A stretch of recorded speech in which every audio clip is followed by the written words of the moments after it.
Mercy Relief is a Singaporean NGO with a mission to provide disaster relief to crisis areas in Asia. For Hassan Ahmad, the chief executive of Mercy Relief, our ability to lend a helping hand reveals who we are as a people and a country. When it comes to disasters, it's as much a test for the victims as it is for us. How we as neighbours, are we going to be passive bystanders, or are we just going to be fair weather friends? So we need to come together, that spirit of neighbourliness, and to be able to chip in to preserve the sanctity of humanity. Since 2003, the grassroots organisation has travelled to 20 different countries to distribute aid in the wake of disasters. Then, in July 2010, they faced one of the biggest crises to hit the region. The worst floods in Pakistan in 80 years.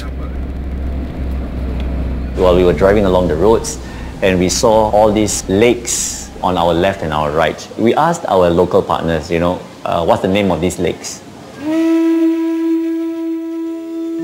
And they said, these used to be villages.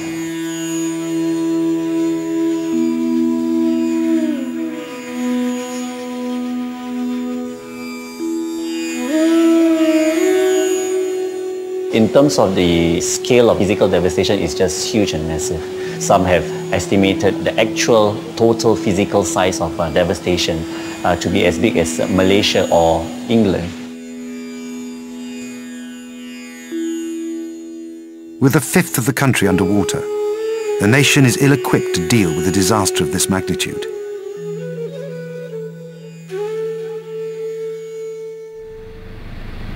The millions of people displaced are living without a sewage system or drinking water.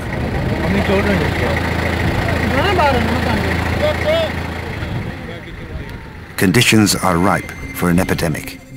Gastrointestinal problems and skin diseases will be the first kinds of serious problems that the victims will face.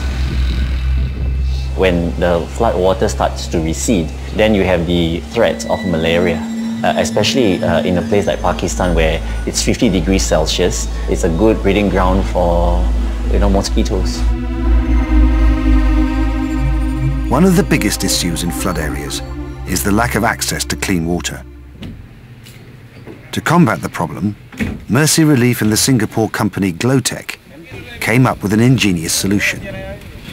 Water pumps that can be mounted on the back of a bicycle.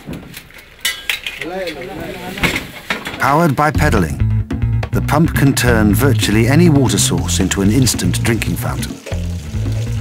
Now, the water source basically comes from that dirty water, which is what you see when flood destroy all the drinking water source. It goes into a pump here and enters into the membrane, and what comes out from the top is clean water. The pumps can generate 800 litres of drinking water per hour, enough for 1,500 people a day.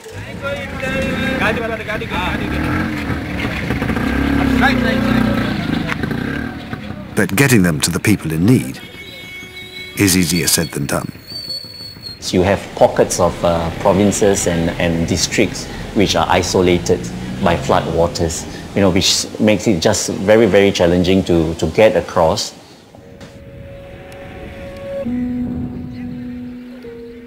Any society has charities and direct relief organizations that address global and local social problems. But there's another aspect of it, which is when communities band together and start doing things on their own, not professional entities, but citizens.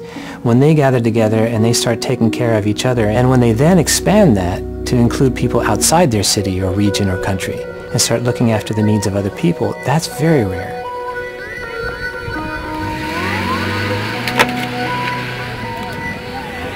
But something that we'll see more and more enlightened cities in the 21st century do.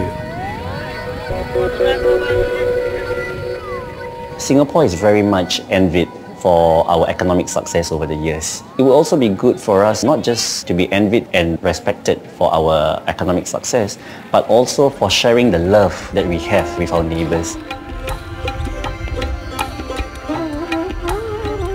For a country with 20 million people affected by flooding, the path to recovery is long.